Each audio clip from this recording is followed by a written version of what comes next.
Okay, in this video I'm going to go through how to determine where in between two like charges a third charge could exist that wouldn't experience any electric force. So if I put another charge somewhere on here, and he's a little bit closer to the 4 and a little further than the 8, then the fact that this charge is larger can be compensated for by the fact that this charge is, or by going further away from it, and then this charge would push that charge this way, and this one would push that one that way, then the total force would be 0.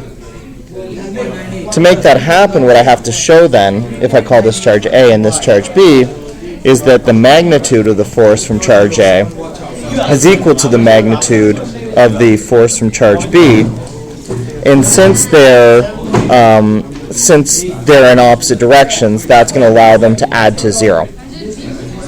Now, I don't actually need to know the force that the charge that this force would be acting on. This works equally well if I consider the electric field generated by A and the electric field generated by B, because if the electric field is 0 and the force is equal to the electric field times charge, if the electric field is 0, then the force has to be 0. So I'm going to use the formula for electric fields instead.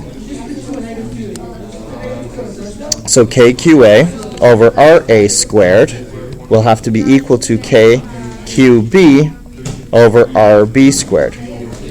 First of all, let's get rid of the k's. They're on both sides. It doesn't matter what the value is. Now, secondly, we have an issue here where we have RA and RB. We have two different variables. Let's call the distance from A, let's call that x.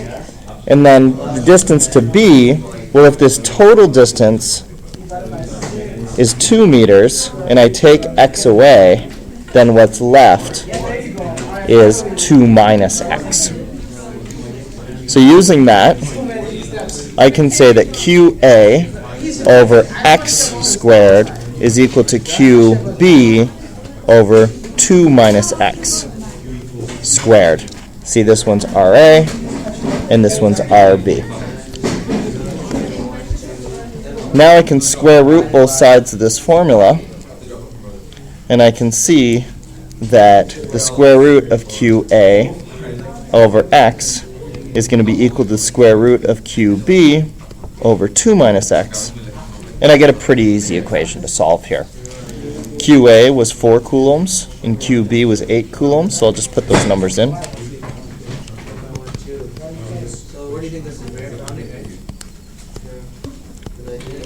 Square root of 4 is just 2. The square root of 8 is 2.83. That's an 8. X, 2 minus x. I bring this up. Don't forget to multiply the whole binomial up here, so it's going to be 4 minus 2x equals 2.83x.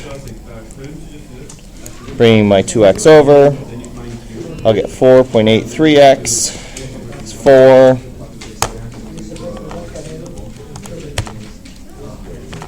Gets me 0.828.